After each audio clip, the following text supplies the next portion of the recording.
The past and the future. It was raining torrentially in Mexico City that night. Inside the Grand Plaza Hotel, the glitter of the crystal and the reflections on the tables barely hid the tension. The corporate dinner brought together the heavyweights of the hotel industry, and amidst hurried waiters and forced laughter, Amelia Hernandez was meticulously arranging the desserts. She was barely 23, but her talent filled the table with delights. Cakes with edible flowers, reinvented Mexican sweets, tantalizing aromas. She wore a light blue apron, already stained with sugar and red fruit syrup, and she was trying to control the anxiety tightening in her chest. She knew Ramon Vargas would be there. He wasn't just any guest. He was the man. The man who, weeks earlier, had said things that were too sweet, looked at her too deeply, and made promises with the lightness of someone who doesn't understand the weight of the word tomorrow. They had had quick encounters, intense nights, kisses that seemed like they wanted to last forever, but he disappeared without warning or explanation.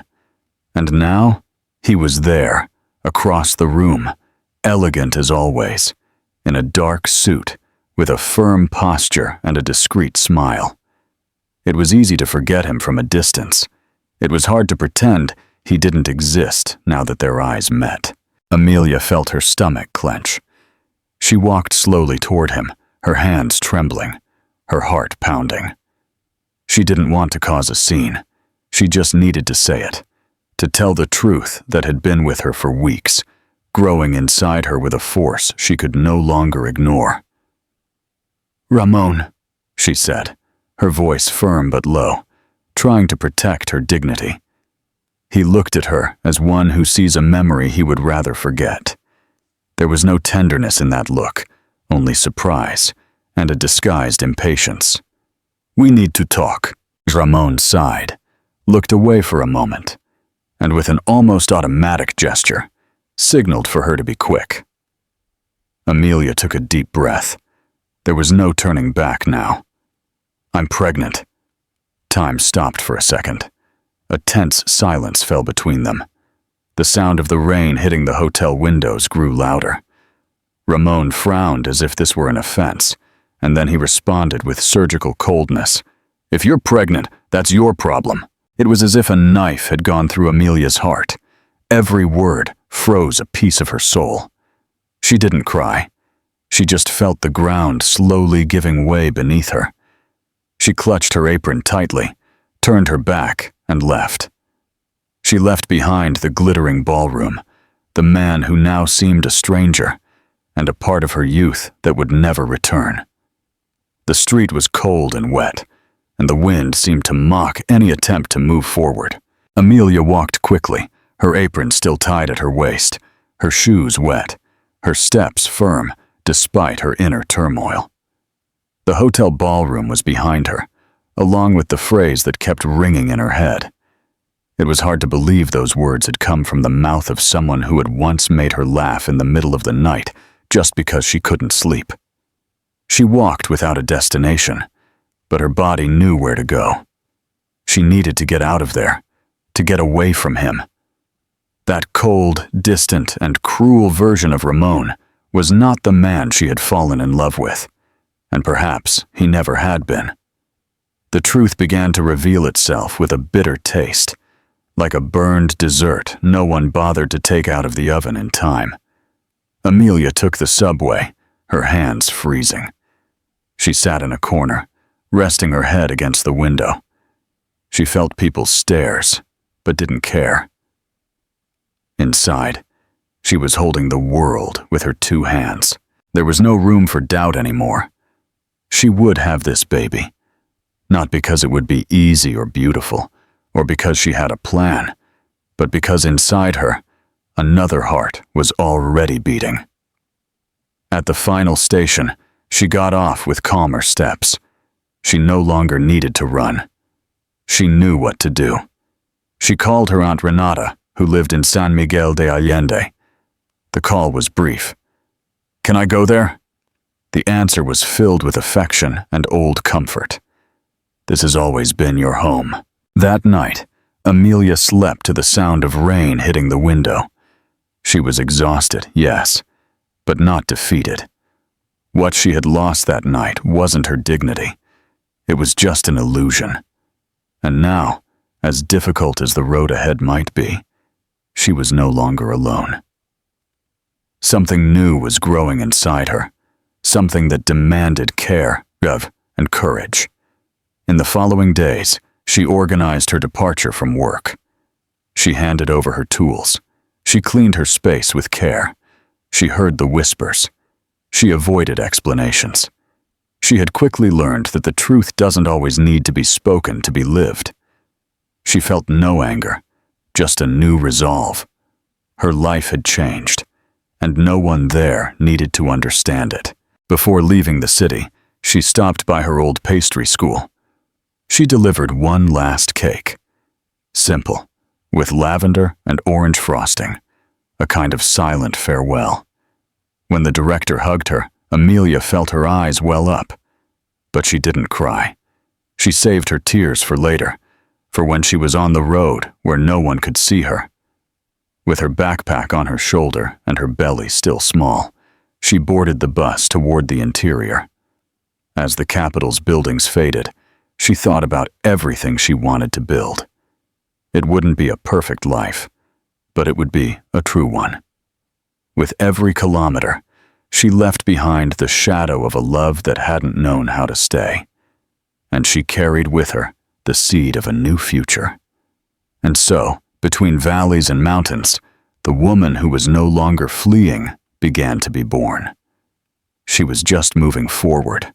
A new beginning. 6 years had passed since that night at the hotel. The city was still the same, with its hurried corners and glass facades. But Ramon Vargas no longer felt whole there. He had conquered everything they said was important. Award-winning hotels, signed contracts in English, gala dinners with toasts that meant nothing. But deep down, he knew it. He had lost something along the way, something no magazine cover could fill. It was for strategy, not nostalgia, that he traveled to San Miguel de Allende.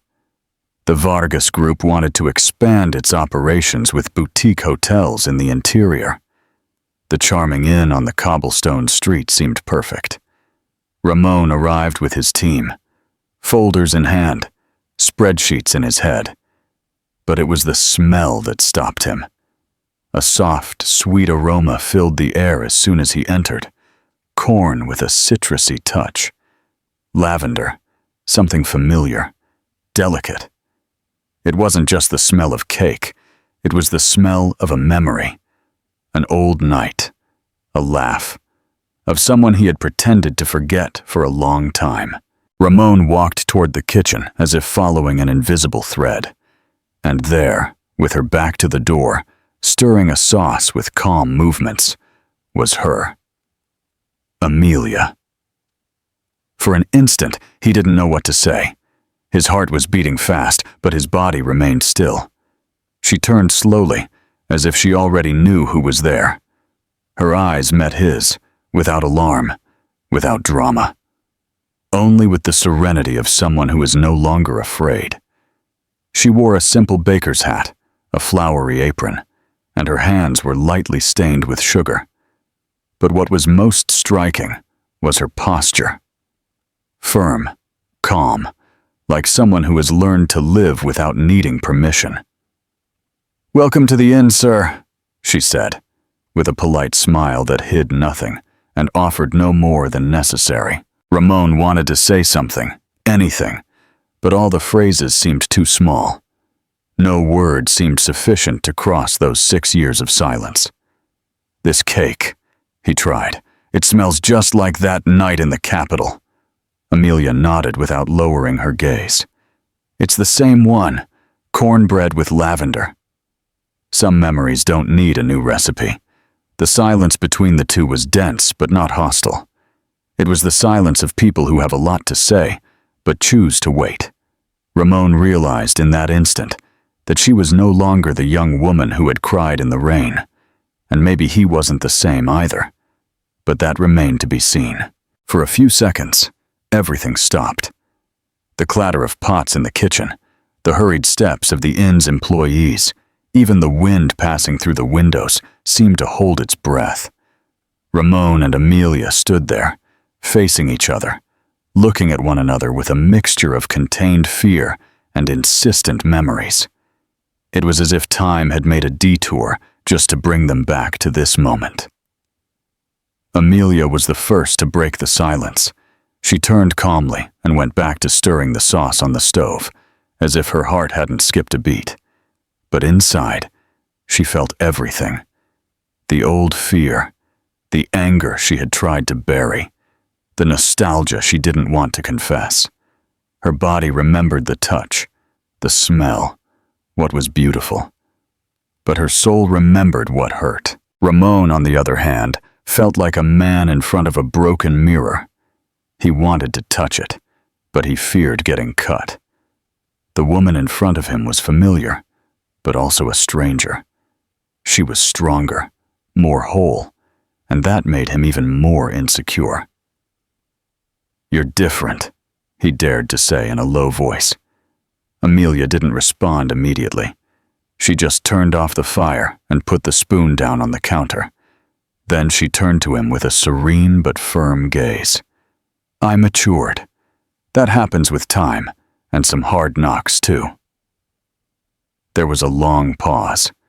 It wasn't the time to talk about the past, and at the same time, everything there was about the past, about the night of the unannounced farewell, about the phrase that should never have been said, about the silence that stretched for years while a child grew up not knowing half of his story.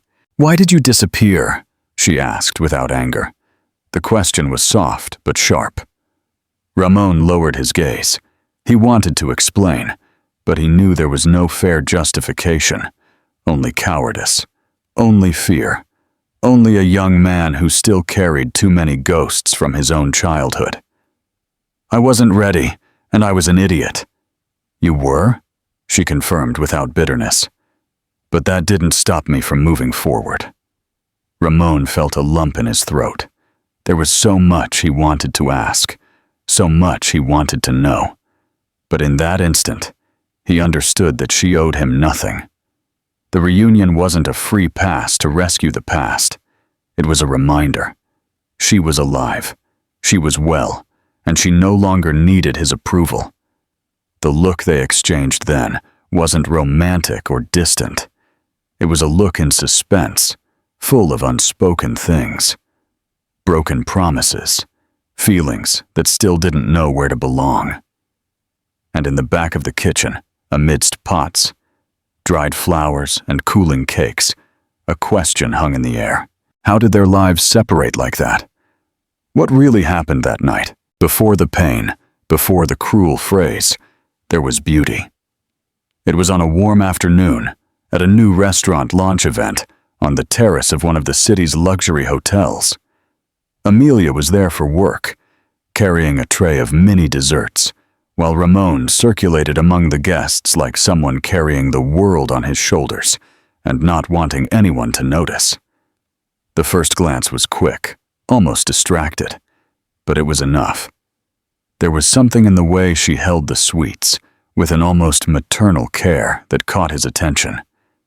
And in him, what surprised her was the discreet smile he gave when he tasted one of the desserts. It wasn't the smile trained for photos. It was another, more authentic, almost shy one. "This flavor has something of my childhood," he said, taking another sweet. Amelia smiled back lightly. "It's corn with condensed milk and lemon zest, my grandmother's recipe. Memories help give things flavor." That's how it all began, simply, almost without pretense. In the following days, Ramon appeared at the pastry shop where Amelia was doing her internship, first as a customer, then as someone curious, then as a man who wanted to understand why that young woman with the soft voice and sweet hands wouldn't leave his mind. The encounters were brief but intense. A hurried coffee before meetings, a drive to her house just to talk, a night when they both escaped a dinner with important people and ate tacos in a random plaza, laughing without fear. Ramon allowed himself to slowly disarm. Amelia, despite her distrust, began to believe that something good could happen there. He spoke little of his family, avoided topics that touched on old wounds, but Amelia noticed the effort, how he tried to listen more, to be present, to offer something more than money. And she, without understanding the reason for so much silence at times, accepted the mystery. Not everyone knows how to love in the same way, she thought.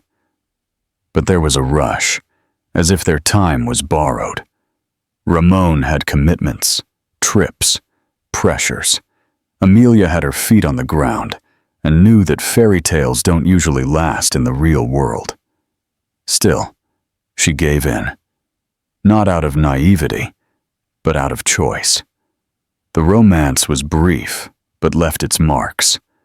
A caress on her face, a note hidden in a box of sweets, a rainy night when he promised he'd be back soon. And then, the silence, without warning, without explanation, just absence. Amelia waited, called once, twice. Then she stopped, because she knew that whoever wants to show up will, and whoever loves doesn't disappear at the first turn. The sweet turned bitter, and that's how a beautiful meeting became a memory that, years later, would still smell of lavender and taste of nostalgia. Ramon grew up between glass walls and long silences. The only son of a hotel empire, he learned early on that emotions were weaknesses and that affection was kept in invisible chests. His mother left when he was still wearing a school uniform. No letter, no warning, no explanation. His father, a tough and implacable man, taught him that the world was a jungle and that feeling too much was asking to be devoured. Ramon learned, swallowed the pain, encased his heart. So when Amelia sought him out that night in the Grand Plaza Hotel ballroom, telling him she was pregnant, the abandoned child inside him screamed even before the man could think. It wasn't calculation, it was a reflex. And what came out of his mouth was the coldest phrase he could say. If you're pregnant, that's your problem. He didn't realize it at the time, but that moment was a mirror. Amelia, with eyes full of tears and a trembling voice, looked like the woman who had abandoned him years ago, saying without saying, "You're on your own." Ramon didn't know how to separate the past from the present. He just wanted to protect himself. The pressure of business also weighed on him. That week, he was facing a delicate negotiation with foreign investors. Any scandal, any distraction could ruin everything. And he had learned to never lose. Amelia represented a risk, even though she carried something that was also his. But at that moment, he didn't want to know. After she left, Ramon stood there for a few minutes, holding a glass that no longer tasted of anything. He tried to convince himself that he had done the right thing, that he couldn't let emotion get in the way of reason. But the emptiness began there, discreetly, almost imperceptibly, like an echo in an empty room. In the following days, he immersed himself in work. He signed contracts, traveled abroad, smiled for photos, shook hands. But inside, something began to hurt. It wasn't regret yet. It was discomfort, like a new shoe that doesn't hurt at first, but begins to chafe little by little. Amelia disappeared from the radar, changed her number, deleted herself from social media, left no trace. Ramon didn't look for her, because he knew that if he found her, he would have to face not only her, but the worst part of himself. And so the cruel decision was relegated to a dark corner of his memory, as if forgetting it were possible, as if a child, even an invisible one, wouldn't cast a shadow on sunny days. But time is stubborn. It holds what needs to be faced, And one day, without warning, it returns with everything. The bus swayed slowly down the highway, as if it knew Amelia needed time to breathe. With every kilometer, the tall buildings were left behind, giving way to open fields, distant mountains, and picturesque towns. It was as if the world was changing its rhythm, and so was she. San Miguel de Allende appeared on the horizon like a breath of fresh air, with its stone streets, earth-colored walls, and old doors with flowers in the windows. Amelia got off with a small suitcase, a backpack on her back, and the heaviest decision she had ever carried: to start from scratch. Her Aunt Renata was waiting for her at the bus station with the same old embrace. Strong, full of comforting silence. There were no questions in that first meeting, just welcome, just hot tea, the room arranged, the phrase said with affection, "You can breathe here." In the first few days, Amelia slept like someone who needed to disconnect from the world. She cried little, not because it didn't hurt, but because the pain was deep, silent, like a knot that didn't know how to untangle itself. Little by little, she began to walk the neighborhood streets, looking at shop windows, smelling the aroma of bakeries, and listening to the laughter of children playing in the squares. That city seemed to be in no hurry for anyone. The transformation didn't happen all at once. It came in small gestures. Renata invited her to help in the inn's kitchen. At first, Amelia hesitated, but she soon realized that the manual work brought her peace.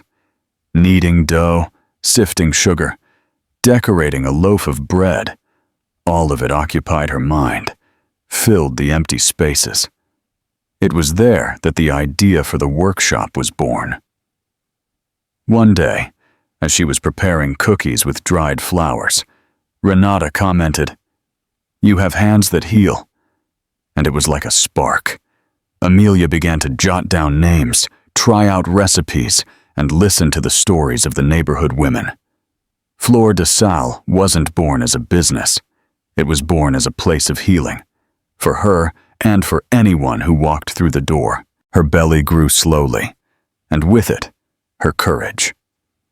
Amelia began to smile again, to sing softly while she cooked, to make simple plans. She didn't think about Ramon. He wasn't part of the present. The focus now was the baby, the child who would come without a father, but with much love.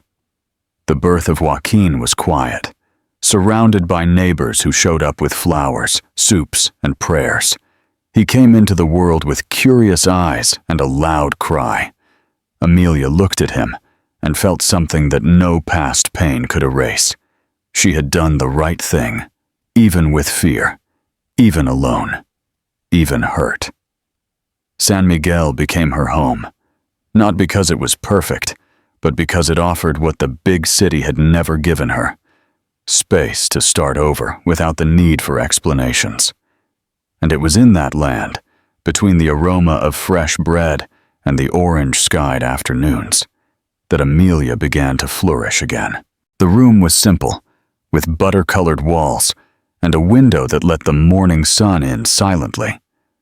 Amelia prepared everything with care, even on a tight budget. She embroidered the name Joaquin on a wall cloth, sewed his own sheets, and filled the space with small handmade details. She didn't need luxury, only tenderness, and she had plenty of that. The birth was serene, with a neighborhood midwife, whispered prayers, and Aunt Renata's firm hand holding her. When Joaquin cried for the first time, Amelia cried with him, but it was a different kind of crying, not of sadness, but of wonder. Wonder at seeing there, in her arms, a being so small and already so full of life. A miracle, a piece of her that was now breathing on its own. In the first few days, everything was new. The sleepless nights, the fear of making a mistake, the crying she didn't yet know how to decipher, but also the involuntary smiles, the delicate yawns, the way he held her finger so tightly. Joaquin became the center of everything. Time was organized around him. Amelia created a light routine, almost like a dance. In the morning, she would play soft music in the kitchen and knead the bread dough while Joaquin slept in his makeshift crib near the stove. In the afternoon, they would walk in the square.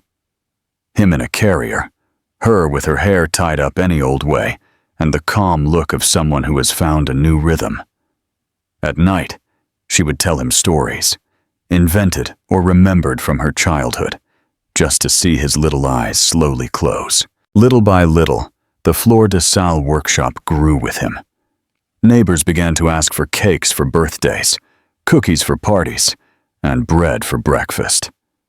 Joaquin was a constant presence, in arms, on a rug, next to the counter, then crawling among baskets of flour. The customers would laugh. "This child will know how to bake before he can walk." The home Amelia built was not made of solid walls or expensive furniture. It was made of care, goodnight kisses, warm milk with cinnamon, hugs when the world hurt, and the silent commitment to raise that child away from the weight of resentment. She didn't talk about Ramon, not because she wanted to hide the past, but because she decided that Joaquin would grow up without that empty feeling, decorating every phrase. When he asked, she would have answers. But for now, the present was enough. And so it was that, among new recipes, scribbled notebooks, and toys scattered across the living room, Amelia became not just a mother, but a different woman. Stronger, more complete and sweeter, even with all her scars. Because sometimes love doesn't arrive like thunder. It arrives like an oven turned on at the end of the afternoon, spreading warmth throughout the house. The flashes exploded in front of him. Smiles were repeated. Ramon cut inauguration ribbons, shook important hands, and spoke with firmness to audiences dressed in formal wear.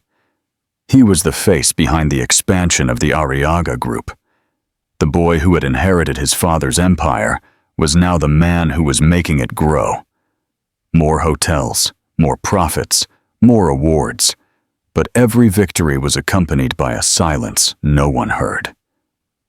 Behind the scenes, Ramon's life was made of airport hallways, cold meals in hotel rooms, and long meetings where everyone said yes, afraid of contradicting him. His schedule was impeccable, his reputation flawless, but inside, his soul was walking barefoot, stumbling in the empty spaces that success couldn't fill. He vaguely remembered what made him laugh.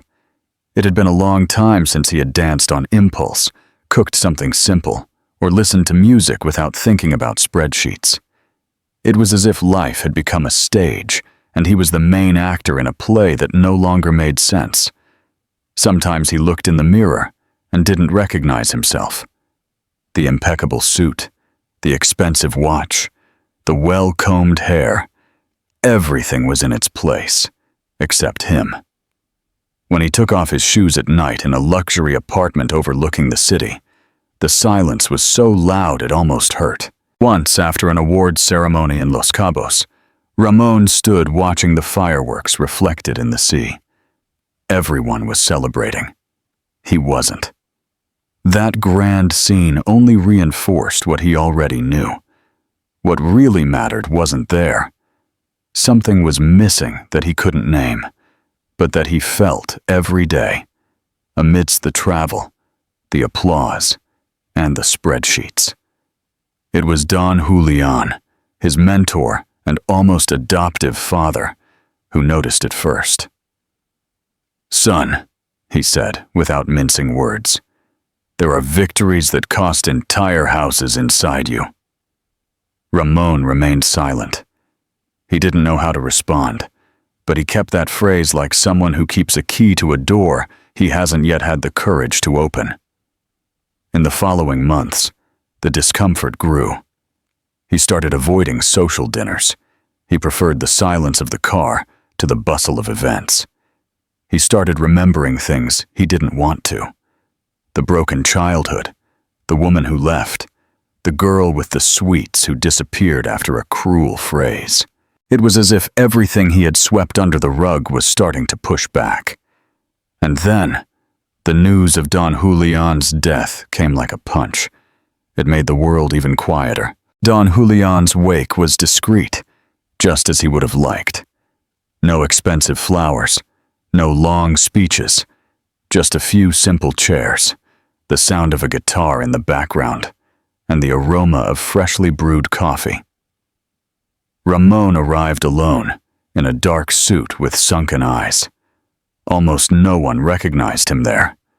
For the first time in a long time, he wasn't the businessman. He was just a man in mourning. Don Julian was not his relative, but he was the closest thing to family. He was the former manager of one of the family's hotels. A calm man, with a firm way of speaking and a rare laugh. It was he who taught Ramon the value of time, of listening, of silence. When Ramon was just a boy, trying to pretend he didn't feel pain, it was Don Julian who would show up with hot chocolate and a simple phrase. "You don't need to be strong all the time, kid." The loss of his mentor was not a shock. His health had been fragile for months, but it still hurt. It hurt because with him, Ramon lost a piece of his own humanity. One of the few people who knew him for who he really was, without a mask, without a suit, without medals. After the burial, Don Julian's widow approached him with a yellowed envelope. On it, only one phrase was written by hand on the front, for when he loses himself. Ramon put the paper in his pocket, but he didn't open it that day. He needed courage. It was days later, alone at home, that he finally broke the seal. The letter was brief, but every line seemed to have been written with meticulous care. "Ramon, if you are reading this, it's because you have grown tired of winning alone. Take care of what really matters. The world applauds you for your conquests, but who will be by your side when the lights go out? Do not repeat your father's mistakes. Do not try to protect yourself from love. You deserve a full life, not just a title. With affection, Julian." Ramon read slowly. Then he read it again. He felt his throat tighten, his eyes sting. That wasn't just a note. It was a mirror. He had spent his life trying to be invincible. But what Don Julian made clear was simple. No one needs to be invincible. They need to be true. The letter stayed on the table for days. Every time he passed by, he would read it again. There were no more excuses, no room for escape. It was time to face what he had left behind. What, or who, really mattered. That night, Ramon didn't go to any event. He did something he hadn't done in a long time. He turned off his cell phone, poured a glass of wine, and looked inward. And in the silence of the room, for the first time in years, he began to ask himself who he was when no one else was looking. Ramon never imagined he would walk into a therapy office. For him, that kind of thing was always for weak people. Or so he learned from his father. But after Don Julian's letter, the silence inside him became impossible to ignore. It was like living with a constant ringing in his chest. And so, in the same old suit, but with a slower step, he went up the stairs to the psychologist's office recommended by an old friend. The room was small but cozy. Cushions, soft yellow light, the scent of lavender. Not too different from Amelia's pastry shop, although he didn't yet know how symbolic that would be. The therapist, Jimena Robles, had a calm voice and eyes that didn't judge. In the first meeting, Ramon barely spoke. He sat with his back straight, his hands clasped, and his gaze fixed on a random spot. "Why did you come?" she asked without rushing.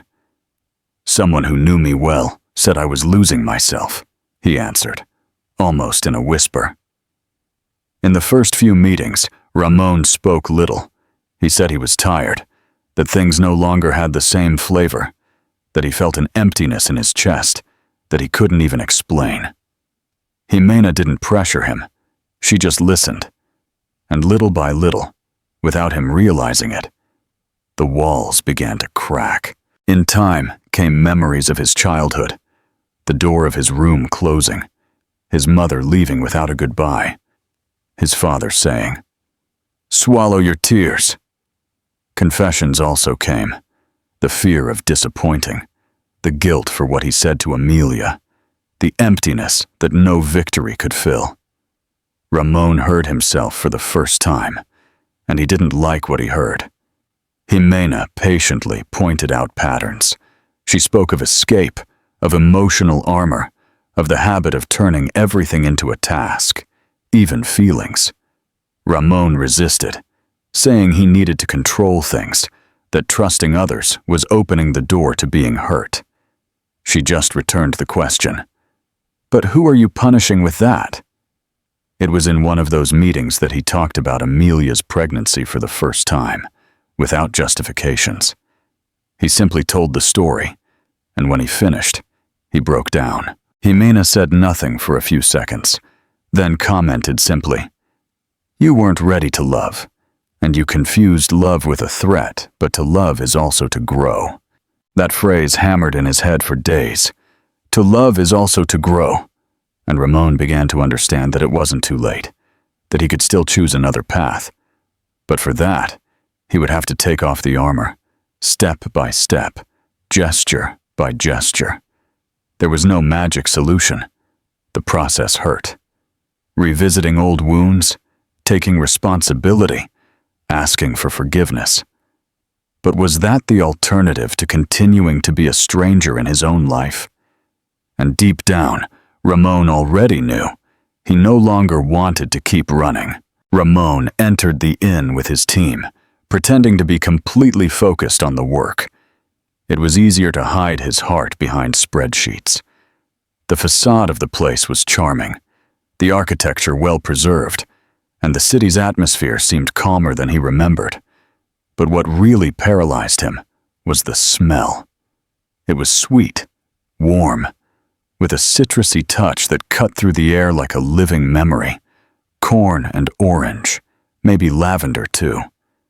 He stopped in the middle of the hallway, like someone who rediscovers a place he has never been to, but already knows. "Shall we go into the kitchen?"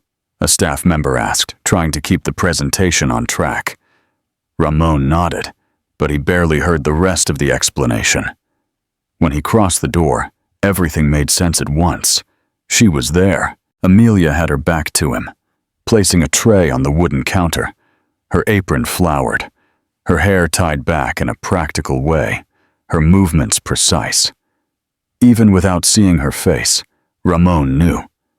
That woman was the same one he had left 6 years ago, but at the same time, she was different. She turned calmly, as if she already knew it was him. There was no surprise. There was firmness. Her gaze didn't waver. His? Yes, it did. "Good morning," she said simply. "Would you like to try the cake?" The group looked at Ramon, waiting for the boss's answer. He swallowed and walked to the tray. He took a small piece with his fingers, tasted it, and in that second, he was back in the past. It was the same taste as the first night they spent together, the same one she had prepared with a shy gesture, wanting to please without looking like she was trying too hard. He chewed slowly, not for the flavor, but for the memory. "This cake," he said in a low voice, "tastes like something I tried to forget." Amelia smiled slightly, without irony, without provocation. "Food has that power. It makes you remember even what you pretended didn't exist." Ramon looked at her, trying to understand how she could be so different, and yet exactly the same. And in that instant, he understood something that therapy had been trying to tell him for weeks. Certain absences aren't filled with apologies, only with presence. In the small kitchen, with the aroma of the cake still in the air and their gaze fixed on that reunion, Ramon understood that the past doesn't disappear. It bakes slowly, like a bread that only rises at the right time. At the end of that afternoon, with the golden light coming through the inn's windows, Ramon asked to speak alone. Amelia hesitated, but agreed. They went to the backyard, where the grass grew freely and the smell of dry herbs filled the air under the sun. She crossed her arms, firm. He seemed older than she remembered, but maybe it was just undigested guilt. Ramon took a few seconds to start talking. He fidgeted with his hands, as if looking for courage in his fingers. I wanted to know if I can meet my son. The phrase hung in the air. Amelia didn't react immediately. She just looked at him with an expression that mixed surprise and weariness. It wasn't an automatic response. It was a question loaded with everything that had been lived and everything that had been denied. She took a deep breath.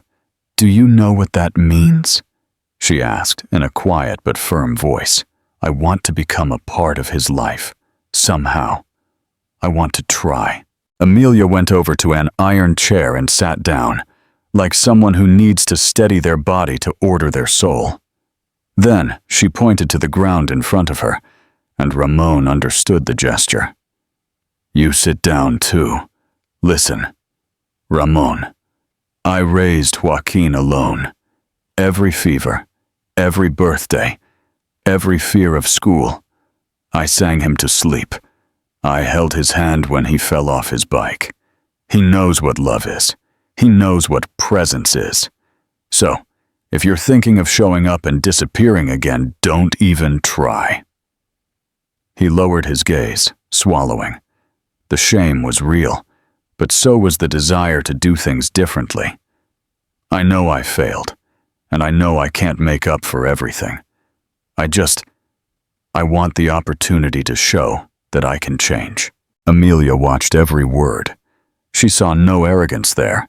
She saw fear, maybe true regret. Still, it wasn't enough. "There's no room for empty promises here, Ramon. If you want to meet Joaquin, you'll have to do it calmly, with respect, with time. He's not a mistake to be fixed. He's a child with feelings, and I'm his mother, and I'll protect him with everything I have." She stood up, took a vase of rosemary from the ledge of the wall, and held it like a shield. "Now you walk through the door of my house as a visitor. If one day you are family, it will be because of daily choices, not because of a last name." Ramon nodded slowly. It wasn't the easiest answer, but it was a fair one. And in that instant, he knew that the true beginning was there, in that honesty that hurt. But there would be room for something new. Ramon returned to San Miguel the following week, and the next, and the one after that, always with some excuse for the team. A contract review, a technical visit, a feasibility analysis. But deep down, he knew it. What was bringing him back wasn't the inn. It was a child with curious eyes who still didn't know who he was.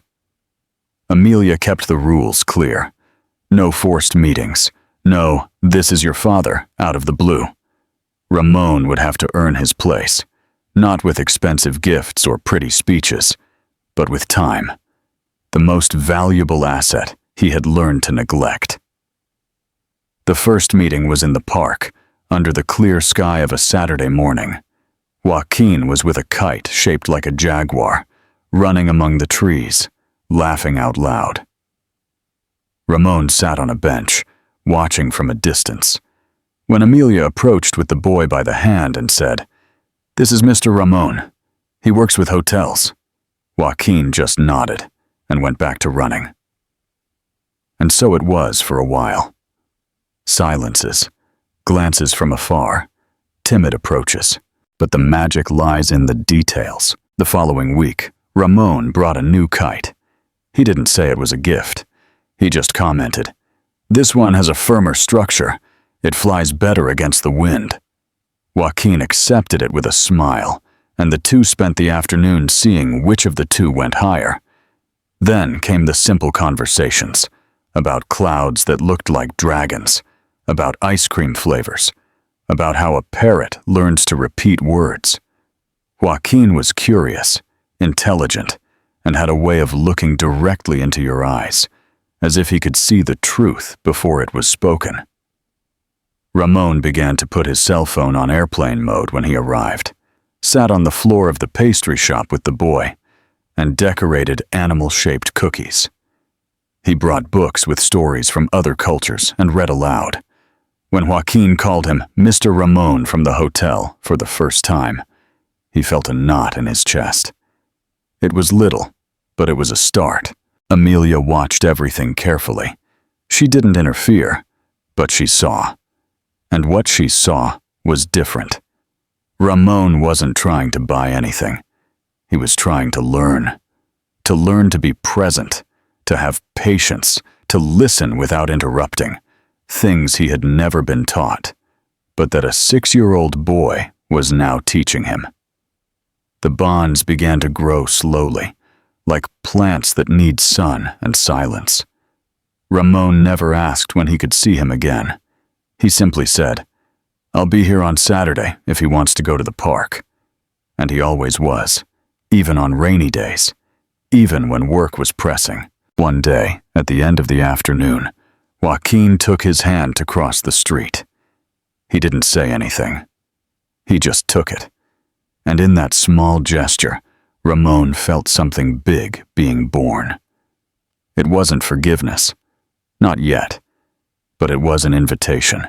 The proposal was ambitious. An American chain wanted to sign with the Vargas Group to expand its hotels in Miami, New York, and maybe even outside the United States. It was the kind of contract that would place Ramon's name among the greats of the international sector. The meetings had lasted for months. The date for the signing was confirmed with great fanfare. September 14th. The same day Joaquin would turn 7. Ramon received the confirmation email and felt his body tense. He read the message 3 times. The plane was already booked. The executives were anxious. The lawyers were finalizing the last clauses. But his heart felt heavy. That same day, Amelia had invited him simply. "We're making a little cake with the kids from school. There's going to be a music presentation. He'll sing Cielito Lindo. Nothing special, but it would be good if you came." Ramon said he would try, but then he fell silent. In the days that followed, the doubt grew like a thorn. It was just one signature, a 2-day trip. He could come back and make up for it. Maybe bring a better gift. Joaquin would understand. Kids are flexible, right? But a part of him knew. Some absences aren't fixed with expensive memories. In his therapy session that week, he finally spoke. "I don't know what to choose. If I miss this meeting, I could lose the most important contract of my life. But if I miss the party, maybe I'll lose something else, something I can't even name." Jimena, the therapist, listened carefully. Then she asked, "What will weigh more in 10 years? The signed contract or the song he sang looking at the door, hoping you'd be there?" Ramon didn't answer. He couldn't. But the question kept echoing until the eve of the party. On the morning of the 14th, he was at the top of a skyscraper in Sao Paulo, from where he would make the call to board the flight to Miami. The car was waiting for him at the door. He held the pen he would use to sign the contract. He looked out the window and saw the reflection of his own face in the glass, impeccable on the outside, restless on the inside. He took a deep breath. He picked up the phone. He called his partner. "Postpone the signing. Tell them there was an unforeseen event. I'll be in Miami after the weekend." And then, without big speeches, he got into the car and changed his destination. He arrived at Flor de Sal when the candles were already lit. The children were singing. Amelia looked at him, surprised but relieved. Joaquin turned slowly, like someone who still couldn't believe it. Ramon, out of breath, took a small package from his pocket. Simple paper tied with a string. He walked over, knelt down to the boy's level, and said, "I'm sorry I wasn't there for all your birthdays, but I came today, and I brought you this. I made it myself." Joaquin opened the package carefully. It was a hand-carved wooden airplane, with rustic but well-done details. Ramon had learned to make it from Don Efrain, a local artisan from the market. It took him weeks and several cuts on his fingers. But there it was, a gift you couldn't buy in any store. The boy looked at him, then at the plane, then at both of them. And then, with a simple and genuine gesture, he threw himself into Ramon's arms and hugged him tightly. "I knew you'd come," he said in a low voice. Ramon closed his eyes, hugging his son tightly, like someone hugging the whole world. And in that embrace, he knew that no contract in the world was worth more than that moment. After the birthday, things didn't turn into a fairy tale. There was no happily ever after with violins or rushed promises of a perfect new beginning. But there was something more rare: consistency.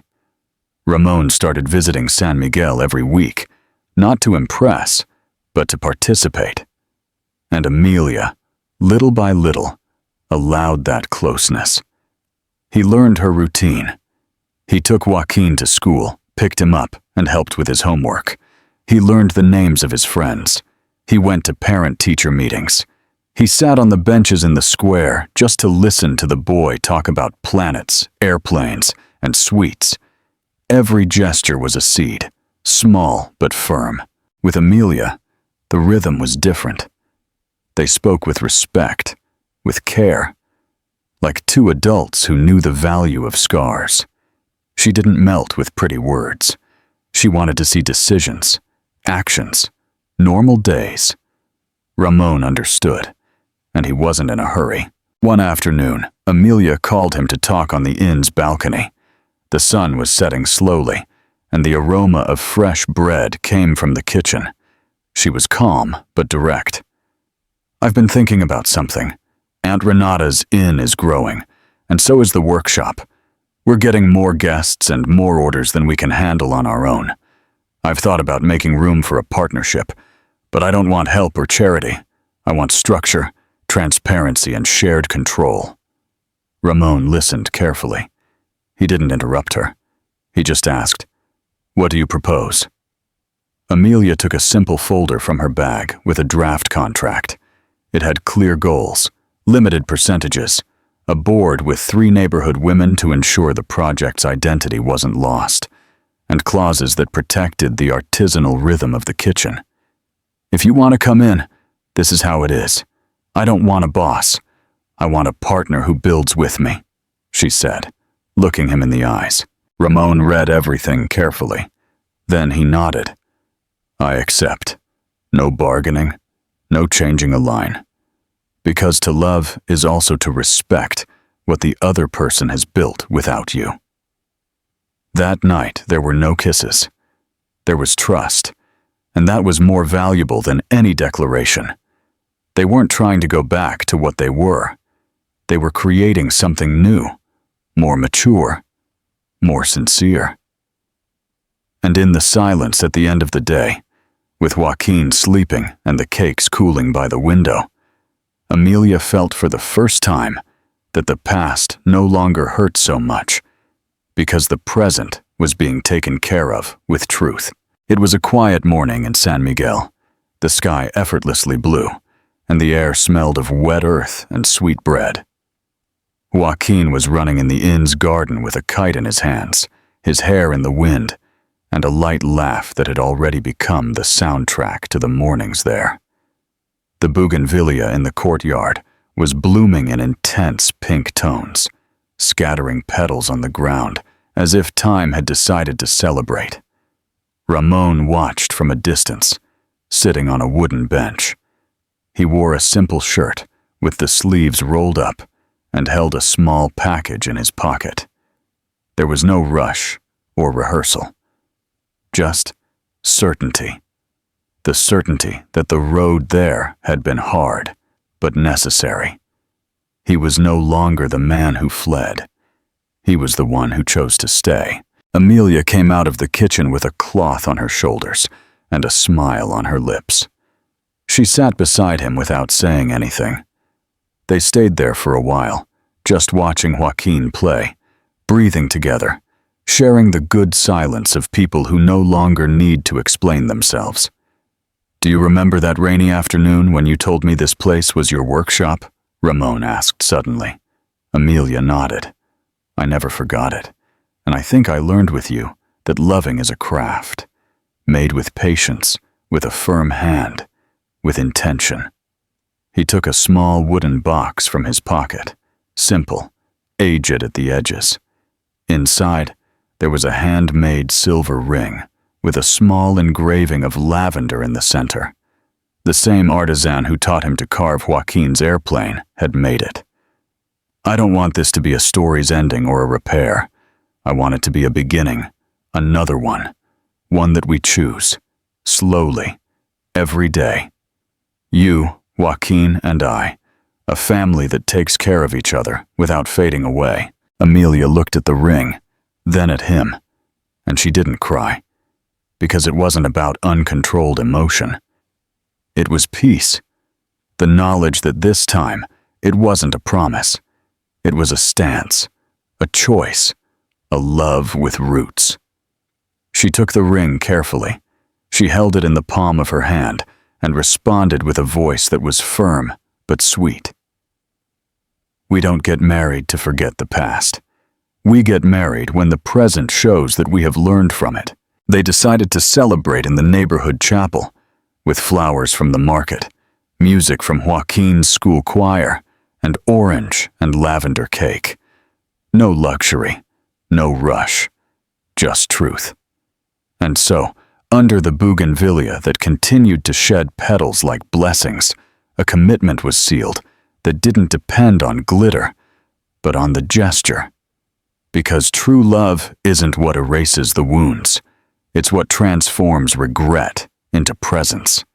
It's what chooses to care, even when it would be easier to flee.